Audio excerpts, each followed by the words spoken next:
Maka siapapun yang ingin mengetahui akidah yang selamat tidak akan ia dapati dalam akidah Yahudi, wala fin Nasraniyah, tidak pula pada Nasrani, wala fi kalamil falasifah, dan tidak pula pada diskusi para ahli filsafat.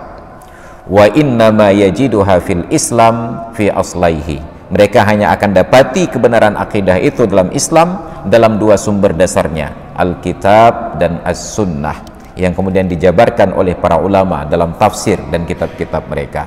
Bukan artinya kita yang awam ini, maka syariat itu berubah dari satu nabi ke nabi yang lain, akidahnya tetap sama, yaitu menyembah Allah Subhanahu wa Ta'ala. Maka kita pertanyakan, tapi sekarang bagi orang-orang yang walaupun pemikirannya maju tetapi peradabannya mundur, saat kita bertanya, yang bertanya digugat, gak tahu, bukan pertanyaan yang dijawab. Ilmu tanya benar, amai tanya benar, kure tanya benar, ngak selamat dunia akhirat. Bismillahirrahmanirrahim. Assalamualaikum warahmatullahi wabarakatuh. Alhamdulillahi nahmaduhu wa nasta'inuhu wa nastaghfiruh wa na'udzu billahi min shururi anfusina wa min sayyiati a'malina. May yahdihillahu fala mudilla lahu wa may yudlil fala hadiya lahu. Asyhadu an la ilaha illallah wahdahu la syarika lahu wa asyhadu anna sayyidana wa nabiyyana wa habibana Muhammadan abduhu wa rasuluhu la nabiyya ba'dah. Allahumma salli wa sallim ala nabiyyina Muhammadin ibni Abdillah wa ala alihi wa sahbihi wa man tabi'ah wa ba'du. Hadirin dan hadirat jamaah salat maghrib dan isya yang dirahmati Allah, alhamdulillah dapat bertemu kembali pada pengajian rutin di akhir bulan Zulhijjah, sekaligus di penghujung tahun 1441 Hijriah. Tersisa satu pertemuan di tahun ini untuk kemudian kita masuk ke dalam tahun 1442 Hijriah, dan kita sudah kembali kepada kitab yang pertama dari silsilah Al-Aqidah tulisan Dr. Muhammad Omar Sulaiman Al-Ashqar yang berjudul Al-Aqidah Fillah, i'tiqad ataupun keyakinan kita kepada Allah Subhanahu wa Ta'ala, dimulai dari pemahaman dari istilah aqidah tersebut, kemudian bahwa di dalam Islam aqidah itu adalah persoalan yang gaib. Ada 6 rukun iman dan 6-6-nya itu gaib. Allah Ta'ala gaib, malaikat gaib, kitab, nabi, hari kiamat, qada dan qadar gaib. Makna gaib bukan hanya sebatas tidak berada di tempat kita, sebab gaib secara bahasa sesuatu yang tidak ada bersama dengan kita. Maka dalam doa, man hadarana wa man ghaba anna, untuk orang-orang yang hadir bersama kami dan orang yang gaib dari tempat kami. Makanya ada istilah salat jenazah gaib. Makna jenazah gaib bukan jenazahnya itu yang gaib, tetapi tidak berada di lokasi tempat salat itu dilaksanakan. Tapi gaib dalam bab akidah ini adalah sesuatu yang tidak dijangkau dengan panca indera, tetapi dijangkau hanya, kalau bahasa kampung saya dicat keeng itu six sense, indera yang keenam, yaitu hati kita, dijangkau dengan keyakinan. Jadi saat disebutkan gaib, mungkin ada semacam gugatan dari kita, okelah Allah gaib, malaikat gaib, qada dan qadar gaib, hari kiamat masih gaib. Tapi bukankah nabi atau minimal kitab-kitab itu bisa dilihat? Di zaman mereka hidup, mereka itu tidak gaib, nabi itu wujud dan terlihat. Untuk kita sekarang bahkan Al-Quran itu tidak gaib terlihat. Nah, yang gaib di sini bukan zat nabinya, bukan wujud kitabnya, tetapi kebenaran bahwa nabi itu dilantik oleh Allah dan kitab-kitab tersebut bersumber dari Allah. Maka keyakinan kita bahwa itu langsung dari Allah adalah perkara yang gaib. Nah, jadi karena persoalan akidah adalah persoalan gaib, maka menjadi pertanyaan, bagaimana kita membedakan antara akidah yang benar dengan akidah yang batil, yang fasid, yang rusak.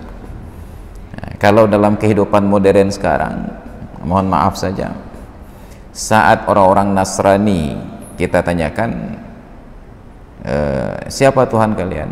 Mereka bisa jawab Yesus. Mana Yesus? Ditunjukkanlah patungnya. Saat ditanyakan kepada orang-orang Hindu, siapa Tuhan kalian? Mereka bisa sebutkan Tuhan-Tuhannya tersebut, ada banyak sekali dewanya, dan mereka bisa tunjukkan.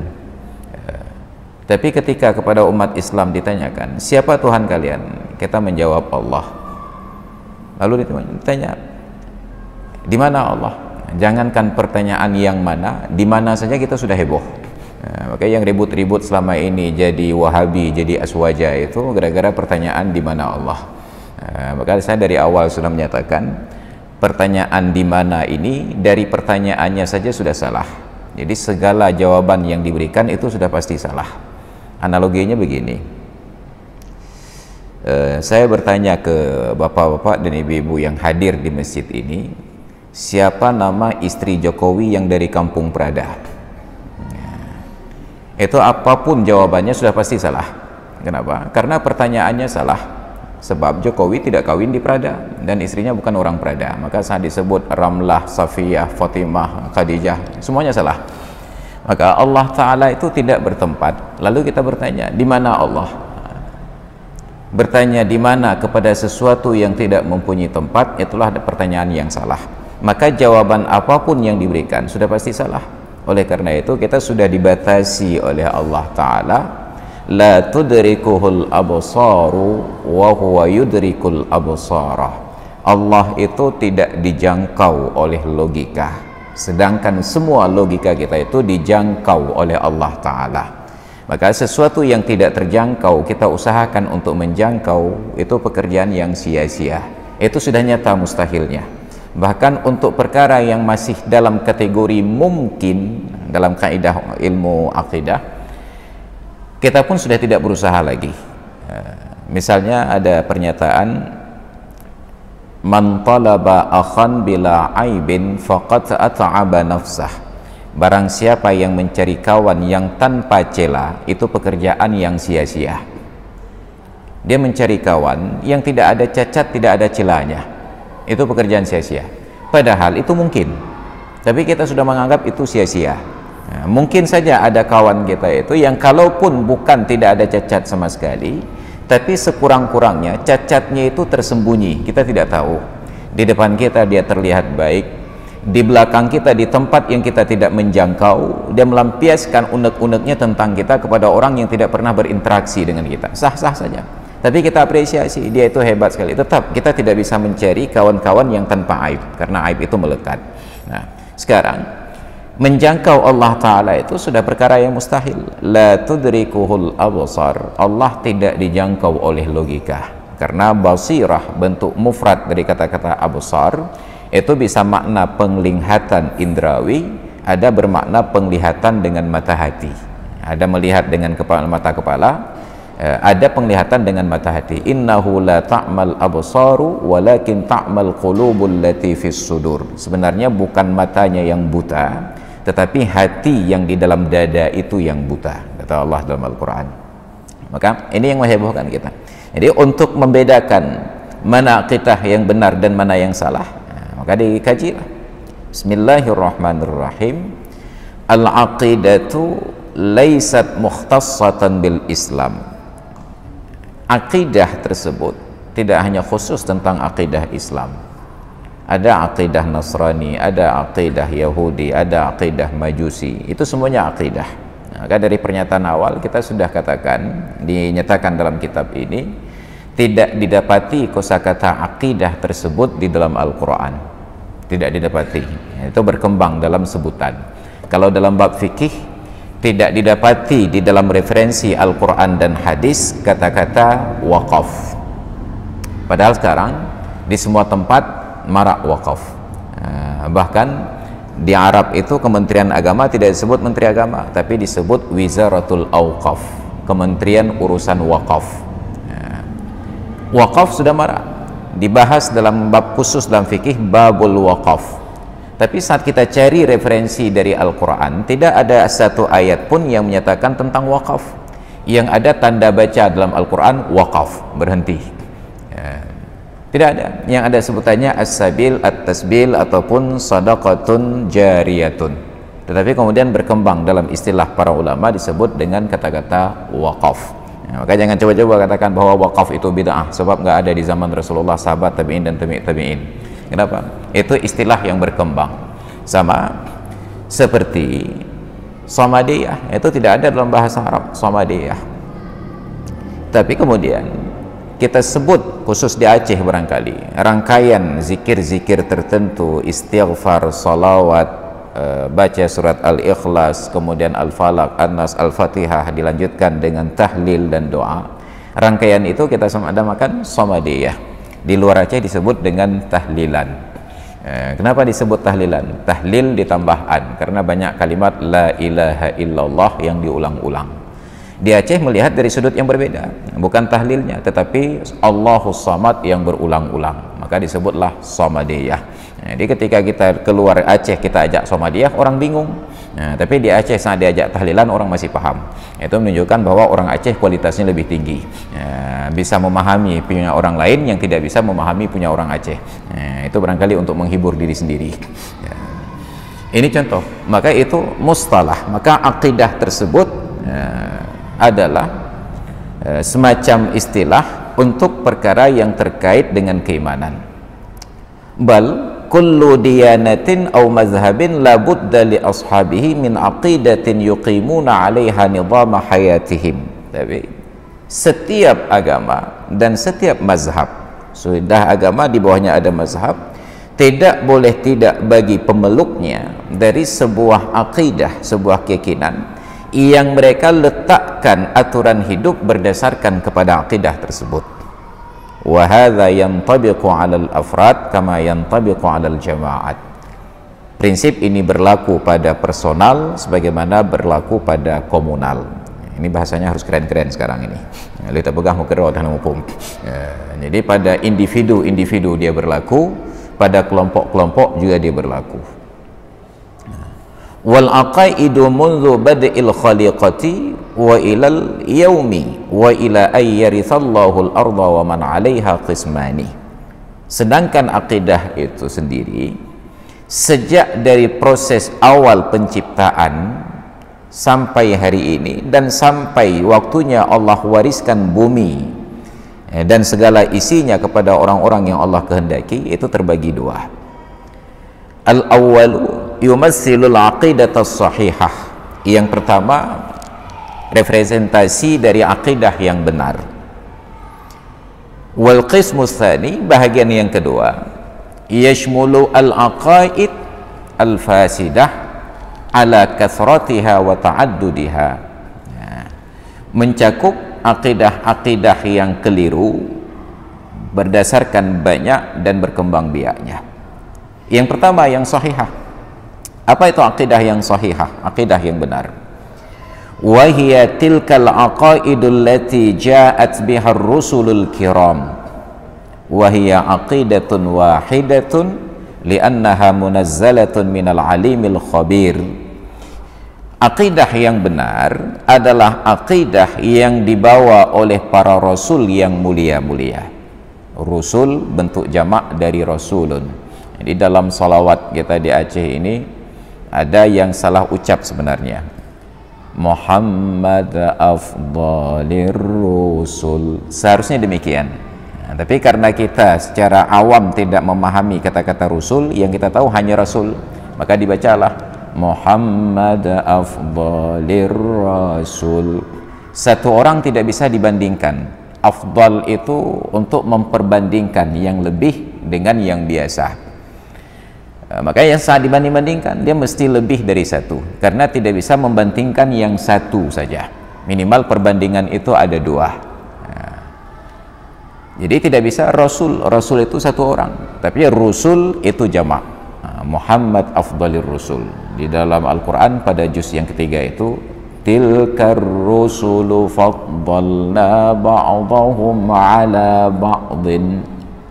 Rasul-rasul itu kami berikan kelebihan sebahagian mereka daripada sebahagian yang lain.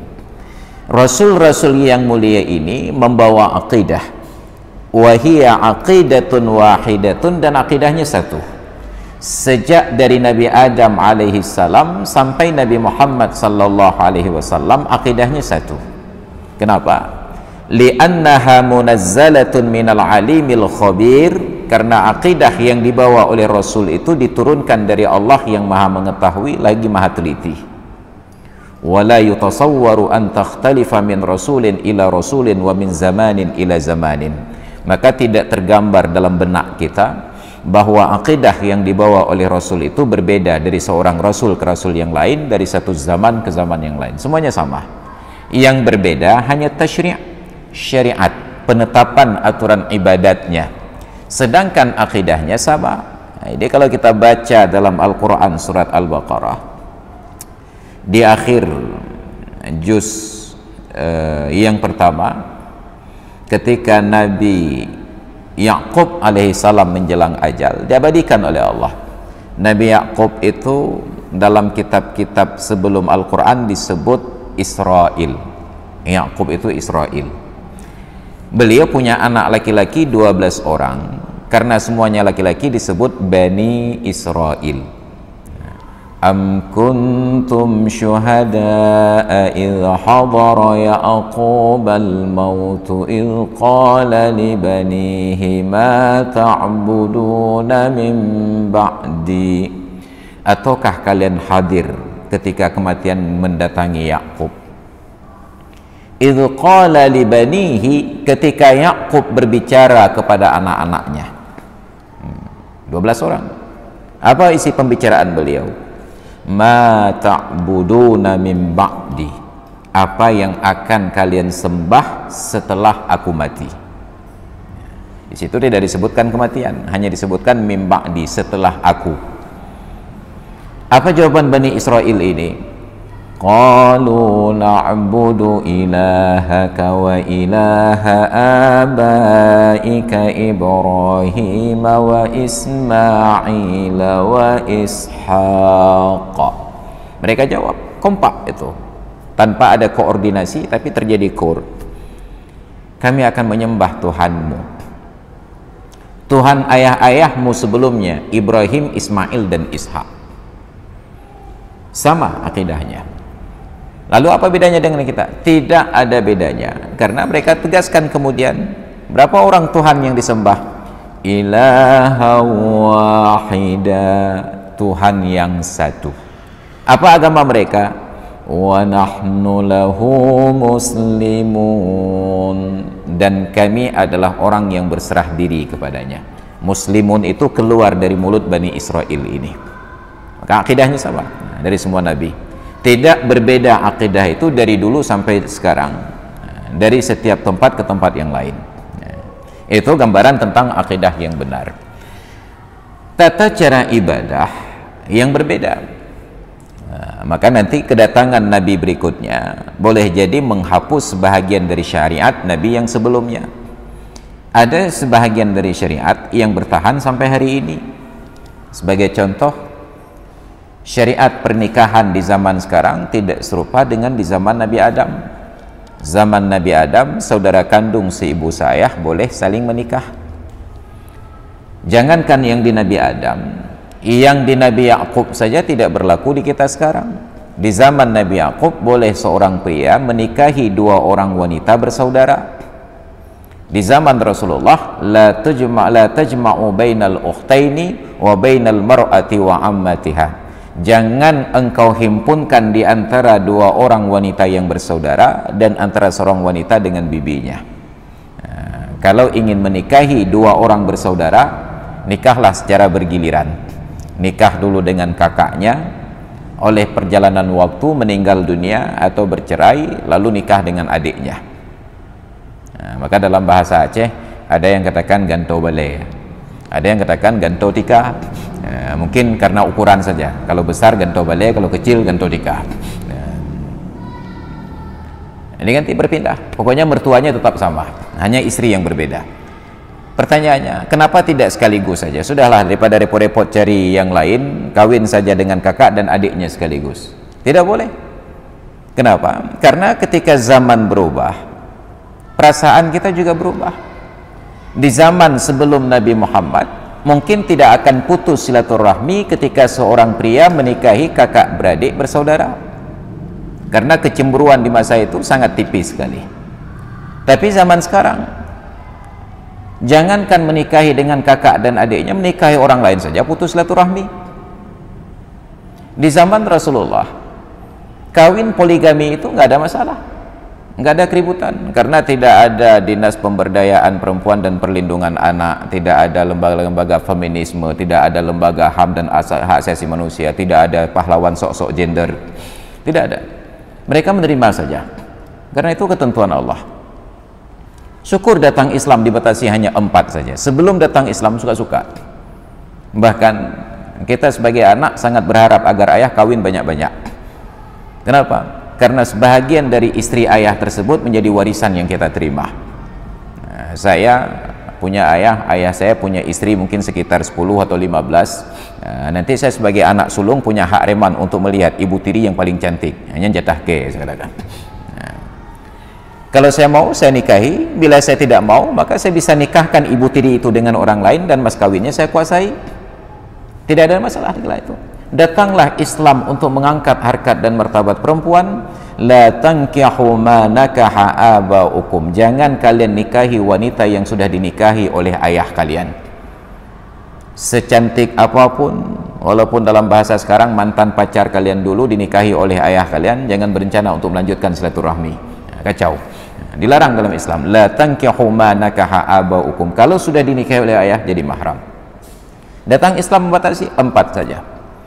Maka bayangkan di hari ketika Rasulullah menikahi salah seorang wanita menjadi istrinya, ketika tamu masih di rumah, Nabi agak sedikit sungkan dengan sikap tamu yang tidak pamit-pamit setelah makan, duduk bercengkrama, entah berbicara tentang Arsenal dengan Manchester United. Nabi keluar untuk menunjukkan sikap bahwa beliau tidak nyaman lagi. Kemana?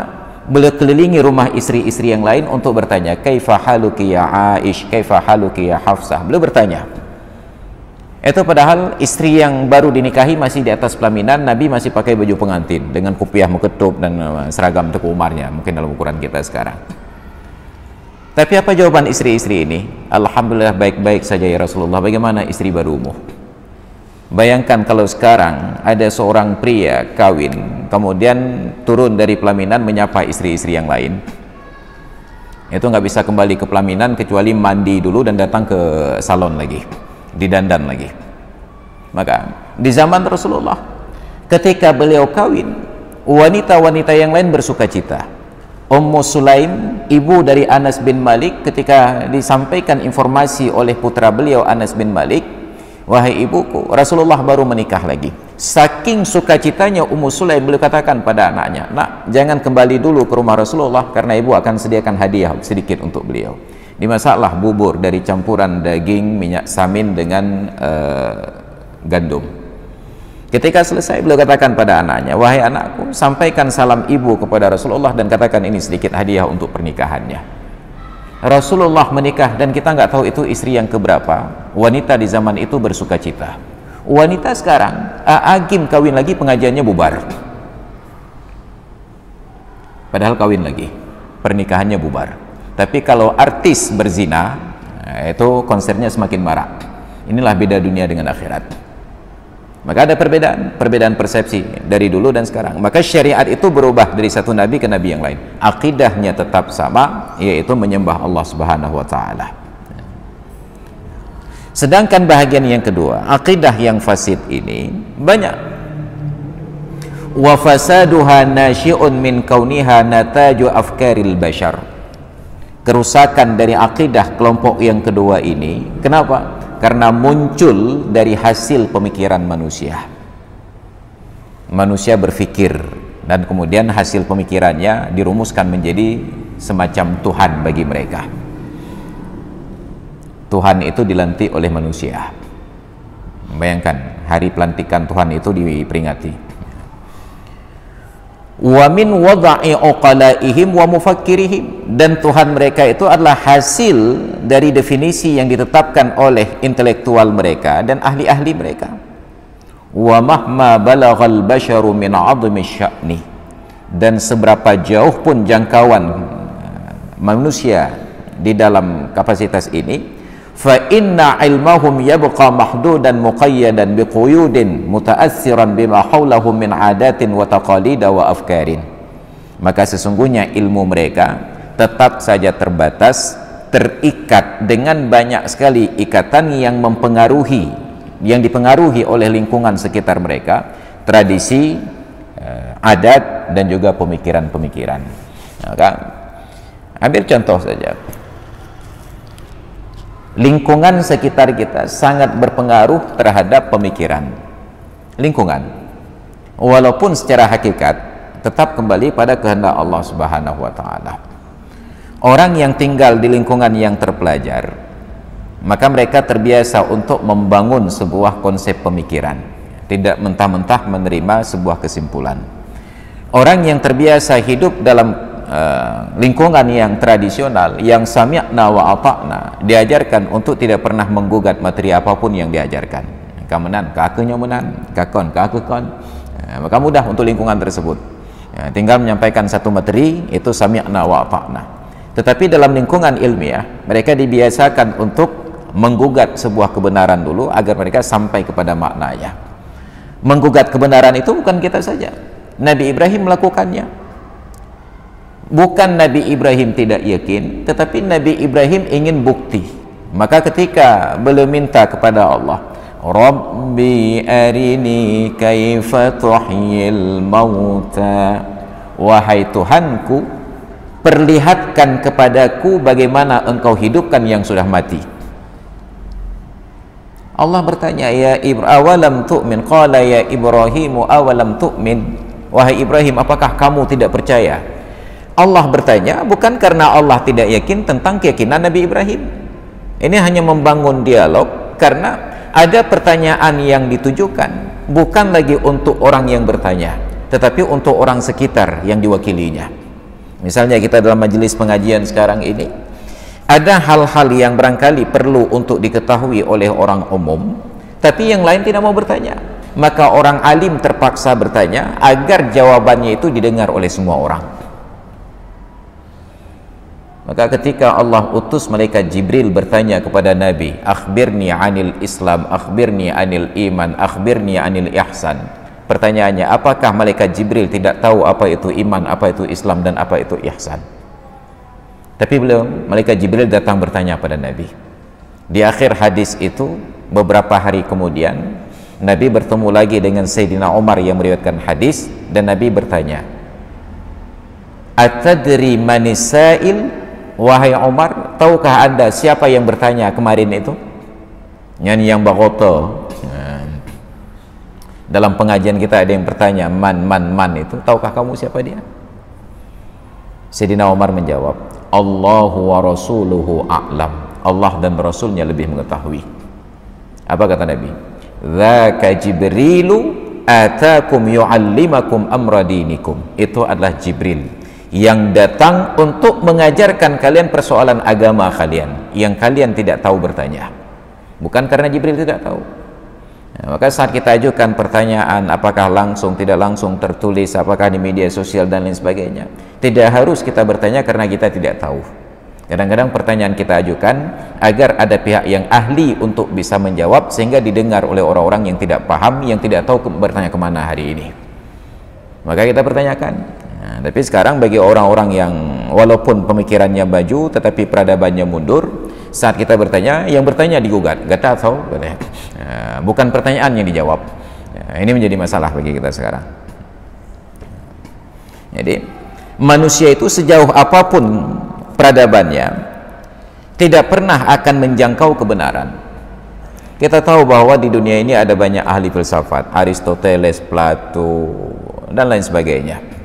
Mereka ini ahli-ahli fikir, tapi tidak pernah bisa menjangkau hakikat tentang Allah itu bagaimana. Nabi Muhammad itu bukan orang yang paling berpendidikan dan paling cerdas di zaman beliau, tapi orang-orang yang sastrawan paling hebat yang sudah belajar ilmu sastra, menulis dan membaca, sudah keliling dunia kemana-mana, tidak bisa menjelaskan tentang agama dan peradaban. Maka mereka heran bagaimana Muhammad yang tidak pernah membaca dan menulis, yang tidak pernah keluar dari Mekah, karena perjalanan terjauh Muhammad itu hanya sampai ke Bahira ketika diajak oleh paman beliau Abu Talib untuk berbisnis ke negeri Syam, tapi dihambat oleh Allah Ta'ala melalui seorang rahib sampai Bahira, disuruh balik lagi. Nggak pernah keluar dari Mekah kecuali saat membawa dagangan Khadijah, tapi tiba-tiba bisa berbicara tentang isi langit dan isi bumi, menjelaskan konsep ketuhanan. Kenapa? Karena akal manusia tidak akan mampu untuk menjangkaunya. Waqad ya'ti fasadul aqidati min tahrifiha. Oke, itu dari peradaban pemikiran tadi menjadi sesat. Ini masalahnya, ada akidah yang datang dari Allah Ta'ala tapi juga sesatnya yang kita pikir. Akidahnya bersumber dari Al-Quran, bersumber dari hadis, tetapi juga sesat, bersumber dari kitab suci. Itu disebabkan min tahrifiha, karena penyelewengannya. Yuharrifunal kalima an mawadhi'ihi, mereka bolak-balikkan ayat suka-suka hati, mereka tafsirkan Al-Quran itu sesuai dengan syahwat dan birahi. Na'udzubillah. Wa taghyiriha, diubah, wa tabdiliha, diganti. Kama huwal halu, sebagaimana keadaan bin nisbati lil aqidatil yahudiyyati wan nasraniyyati fil waqtil hadir, sebagaimana yang kita tahu pada akidah Yahudi dan akidah Nasrani pada waktu sekarang ini. Yahudi di zaman Nabi Musa benar, ditindas oleh Firaun. Yahudi di zaman berikutnya, di masa nabi-nabi diturunkan pada mereka, akidahnya diluruskan. Perlu nabi setiap generasi itu untuk meluruskan mazhab mereka. Gampang sekali berbeda akidah Yahudi ini. Nabi masih bersama mereka, mereka ajak nabi itu untuk berubah akidah. Bayangkan, mereka baru selamat dari Laut Merah, dari kejaran tentara Firaun, sampai ke daratan Arab, itu dari Mesir, mendarat di Arab. Kata Sayyidina Ali, kalian adalah kaum yang bahkan lumpur dasar laut belum kering dari kaki kalian, diselamatkan oleh Allah Ta'ala dari kejaran Firaun, tiba-tiba sudah minta Tuhan yang lain untuk disembah. Ya Musa ij'al lana ilahan kama lahum alihah, wahai Musa, jadikan Tuhan untuk kami sebagaimana bangsa-bangsa yang tinggal di negeri ini punya Tuhan untuk disembah. Bayangkan, itu Yahudi menteng nabi pekat melawan. Kita sekarang 14 abad sudah terpisah dari Nabi Sallallahu Alaihi Wasallam, tapi masih bertahan dengan akidah yang benar, walaupun sudah ada usaha untuk penyelewengan. Fa innahuma hurrifata munzu ahdin ba'idin, maka ajaran Nasrani dan ajaran Yahudi itu sudah diubah, dipalingkan, dialihkan sejak dari zaman yang lama sekali. Fafasaduhu makana min hadat tahrif, maka kerusakan akidah Yahudi dan Nasrani itu karena penyelewengan ini. Wa in kanat kulla wahidatin minhuma aqidatun salimatun fil asal, sekalipun masing-masing akidah itu adalah akidah yang selamat di awal-awalnya.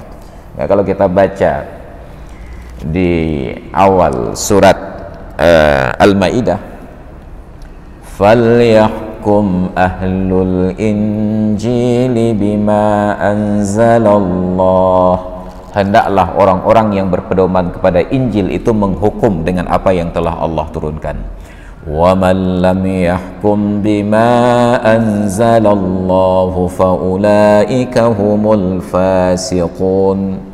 Wa man lam yahkum bima anzalallahu faulaika humudz zalimun. Wa man lam yahkum bima anzalallahu faulaika humul kafirun. Itu terbalik tadi urutannya.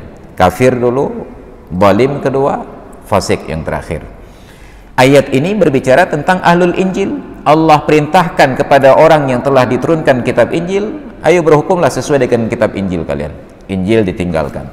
Nah, bayangkan, Injil, Taurat, dan Al-Quran itu mempunyai 10 prinsip dasar perintah Allah yang sama. Larangan mempersekutukan Allah, larangan durhaka kepada orang tua, larangan minum arak, larangan bertransaksi riba, larangan berbuat zina, larangan membunuh, dan ada 10 perintah Allah. Maka Nabi tantang orang-orang Yahudi di zaman beliau, qul ya ahlal kitabi ta'alau ila kalimatin sawa'im bainana wa bainakum. Katakanlah wahai Muhammad, wahai ahlul kitab, ayo kita jalankan perintah yang sama, yang ada kesamaan antara kalian dan saya. Jangan dulu kalian hiraukan hal-hal yang lain, tapi ambil kesamaan-kesamaan tentang 10 commandment ini, 10 perintah Tuhan. Dan itu pun mereka tidak mau. Maka itu terjadi penyelewengan. Lalu pertanyaannya, ainal aqidatus sahihatul yauma? Lalu di mana keberadaan akidah yang benar itu sekarang? Dijawab, al aqidatus sahihatul yauma la tujadu illa fil Islam. Akidah yang sehat, akidah yang benar hari ini tidak lagi didapati kecuali di dalam Islam. Li'annahu ad-dinu al-mahfudhu alladhi takaffalallahu bihifdih. Karena Islam itulah satu-satunya agama yang Allah menjamin untuk menjaganya. Inna nahnu nazzalna dzikra wa inna lahu lahafidhun. Sesungguhnya kamilah yang menurunkan az-dzikra, kitab Al-Quran, dan sesungguhnya kamilah yang menjaga Al-Quran tersebut. Ayat ini yang beberapa waktu lalu saya gunakan untuk mengingatkan bahwa Al-Quran itu dijaga oleh Allah. Salah satu cara Allah menjaga, ada banyak manusia yang menghafalnya, tapi menghafal itu bukan satu-satunya. Menghafal itu bukan satu-satunya. Kalaupun itu satu-satunya, tidak wajib kepada semuanya. Jadi saat kita sekarang di Aceh, di Indonesia ini sedang booming kegiatan tahfidz, di mana-mana tahfidz, bagus. Menghafal Al-Quran bagus. Hanya yang harus diingat, tidak hafal Al-Quran tidak berdosa, karena Allah tidak wajibkan kita untuk menghafal Al-Quran, sebab Allah yang telah mewajibkan pada dirinya untuk menjaga Al-Quran. Hafal itu artinya jaga. Tetapi kalau sudah hafal lalu kita lupakan ataupun mengabaikan sehingga lupa, maka kita berpotensi besar untuk berdosa. Lupa itu bukan dosa, lupa bukan dosa, tetapi mengabaikan, tidak lagi mengulang-ulang hafalan sehingga lupa, itu yang berdosa. Maka kalau anak-anak kita semangat mau hafal Al-Quran, motivasi mereka. Tapi kalau anak tidak semangat, hanya orang tuanya saja yang semangat, kitanya yang hafal, jangan anak suruh menghafal. Kenapa? Karena nanti menjadi beban bagi mereka. Sudah hafal Al-Quran lalu dilupakan, ini menjadi semacam dosa. Jadi jangan paksa anak kecuali itu keinginannya. Kalau dia mau, maka itu sungguh sebuah prestasi. Bukan hanya semacam prestasi, tetapi itu juga semacam kunci keselamatan di akhirat. Karena anak-anak yang hafal Al-Quran bisa memberikan syafaat kepada 70 orang ahli keluarganya. Jadi maka banyak sekarang orang-orang tua yang ingin anaknya hafal Al-Quran, dia terus dalam kemaksiatan, karena nanti diberikan syafaat oleh anaknya. Boleh jadi, karena itu sudah dijamin oleh Allah dan oleh Rasulnya. Karena dalam bahasa hadisnya, akan diberikan syafaat kepada 70 orang anggota keluarganya yang masing-masing mereka ini sudah sepatutnya masuk dalam neraka. Tapi dengan sebab anak yang hafal Al-Quran bisa diselamatkan. Wal aqaidu fi ghairil islami, sedangkan akidah pada selain Islam, wa in kana fi ba'dihha natfun minal haq, sekalipun pada sebagian pengajarannya itu ada kutipan-kutipan kebenaran, fa innaha la tumathilul haqqa wa la tujallihi, maka dia tidak merepresentasikan dari kebenaran itu dan tidak pula menjadi contoh pada aplikasinya. Kita tidak nafikan ketika ada orang katakan semua agama itu benar. Kenapa? Di dalam masing-masing agama ada kebenaran, tetapi kebenaran itu menjadi sangat relatif. Sangat relatif, karena hanya benar terkait dengan interaksi antara sesama manusia dan makhluk, sedangkan mereka sudah berbuat zalim kepada Allah Ta'ala. Ada orang-orang Kristen, Yahudi, Nasrani, Majusi, yang mereka sangat peduli tentang alam ini, tentang manusia. Jangankan manusia sakit, anjing sakit dirawat. Tadi saya nonton berita di televisi, ada seorang wanita, dia punya peliharaan seekor anjing, yang anjingnya ini punya keterampilan untuk mendeteksi kucing-kucing yang terbengkalai. Maka dia ambil kucing itu, dia pulang ke rumahnya, dirawat, sampai akhirnya datang orang lain untuk mengadopsi. Pertanyaannya, siapa umat Islam yang di Prada ini sampai punya penelitian demikian rupa? Di Banda Aceh ini siapa orangnya yang punya waktu untuk mencari kucing-kucing yang terbengkalai ini untuk dirawat? Kita harus akui, di bidang ini luar biasa. Mereka sangat baik, jangankan manusia didolimi, kucing didolimi, mereka bertindak. Kita sekarang sudah tahu bahwa dalam kondisi pandemik begini, jangan berpindah dari sebuah lokasi ke lokasi yang lain. Kenapa? Karena itu berpotensi merugikan orang lain, menularkan pada orang lain. Tapi kenyataannya nyaman saja, dari Jakarta kawasan merah berpindah ke Aceh, dari Medan ke Aceh, galak-galak rawa aja. Itu jangan kucing dulu, padahal itu ancaman keselamatan untuk manusia, bahkan orang yang dia cintai, istrinya, anaknya, keluarganya, tapi dia tidak merasa berdosa. Ini yang terjadi sekarang. Padahal seharusnya kita yang di Aceh ini yang tidak kemana-mana, paling jauh perjalanan kan saya dari Prada ke Cerkeung. Kita bebas saja beraktivitas. Tapi gara-gara orang-orang yang nekat seperti ini, dari Medan datang kemari, dari Jakarta datang kemari, kita pun tidak bisa beraktivitas lagi. Kita yang harus pakai masker setiap hari. Maka kebijakan-kebijakan seperti inilah yang kita gugat, karena konon penyakit ini datang dari Wuhan, Cina. Orang Cina sampai hari ini bebas keluar masuk Indonesia. Nah, kita yang tidak boleh bebas keluar masuk. Ini yang menjadi gugatan kita, bukan ketidakpatuhan kita. Nah, tapi kenapa tidak berjalan secara linier katanya? Nah, logikanya itu harus diluruskan. Jadi tidak dinafikan bahwa di luar akidah Islam itu ada kebaikan-kebaikan, tetapi sebaik apapun mereka sudah melakukan kezaliman yang paling besar. Apa kezalimannya? Inna syirka la dzulmun azim. Sesungguhnya syirik itu adalah kezaliman yang paling besar. Umat Islam boleh jadi mereka berbuat zalim, mereka membunuh, mereka menindas, mereka merampok, memperkosa dan lain sebagainya, tapi belum sampai pada kezaliman yang paling besar. Mereka masih berlaku adil kepada Allah, mereka tidak sembah selain Allah. Maka bayangkan kita sewa satu rumah kos, duduk di rumah tersebut, makan catering dari pemilik rumah tersebut, tiba-tiba saat bayar sewa ke rumah yang di sebelahnya, itu kira-kira bagaimana perasaan yang punya rumah kos? Inilah kenyataannya. Kita hidup dalam fasilitas Allah Ta'ala, diberikan rezeki oleh Allah Ta'ala, lalu kita sembah selain dari Allah Ta'ala. Kalaulah kita yang jadi Allah Ta'ala, kabeh dari kaumnya. Tapi sedemikian Allah Ta'ala berbuat baik, ihsan dari Allah Ta'ala. Kalaulah Allah Ta'ala murka menjalankan keadilan, sungguh orang kafir itu tidak diberikan rezeki oleh Allah walaupun seberat sayap lalat. Tapi karena Allah berbuat ihsan, orang kafir itu ditunda sampai hari kiamat. Bahkan makin mereka berbuat kufur, Allah Ta'ala makin makmurkan kehidupan mereka di dunia.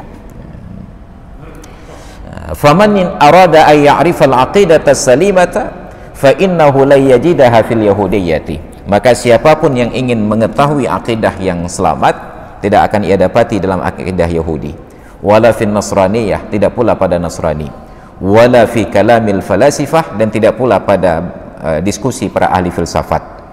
Wa innama yajiduha fil Islam fi aslaihi.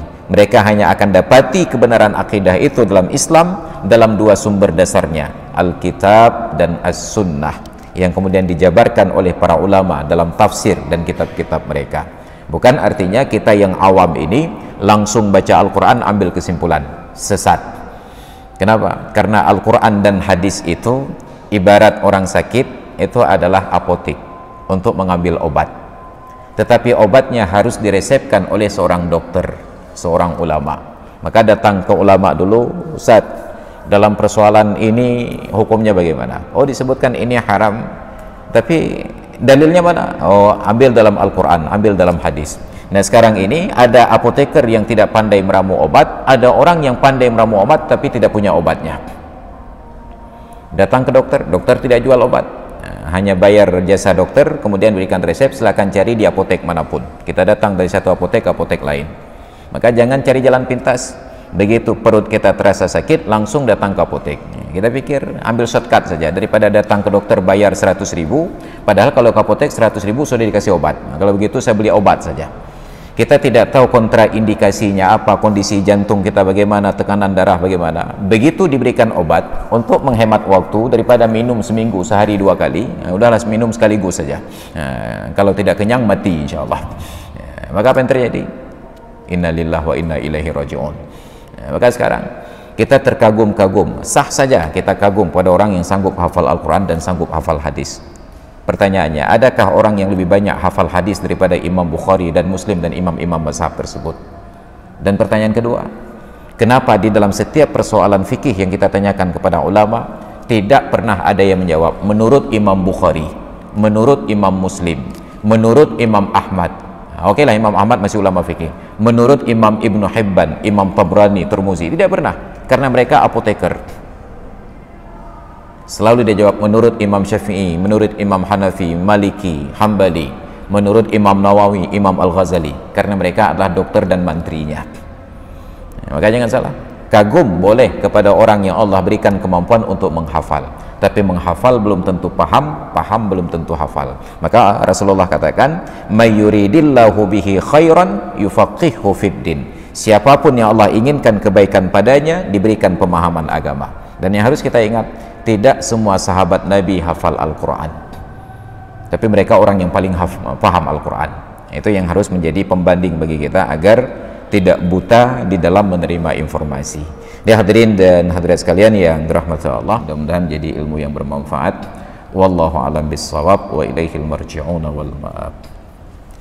A'udzu billahi minasyaitonir rajim. Bismillahirrahmanirrahim. Alhamdulillahi rabbil alamin wassalatu wassalamu ala sayyidina Muhammad wa ala alihi wa sahbihi ajma'in. Allahumma rzuqna fahman nabiyyin wa hifdzal mursalin wa ilhamal malaikatil muqarrabin. Allahumma 'allimna 'ilman yanfa'una wanfa'na bima 'allamtana wa zidna 'ilman wa fahman wa alhiqna bis salihin. Rabbana ighfir lana dhunubana wa liwalidayna warhamhuma kama rabbayana shighara. Wa li jami'il mu'minina wal mu'minat wal muslimina wal muslimat al ahya'i minhum wal amwat bi rahmatika ya arhamar rahimin. Allahumma taqabbal minna innaka antas sami'ul alim wa tub alaina innaka antat tawwabur rahim. Rabbana atina fid dunya hasanah wa fil akhirati hasanatan wa qina azaban nar. Wa sallallahu ala sayyidina Muhammad wa ala alihi wa sahbihi ajma'in. Walhamdulillahi rabbil alamin. Al-Fatihah. Bismillahirrahmanirrahim.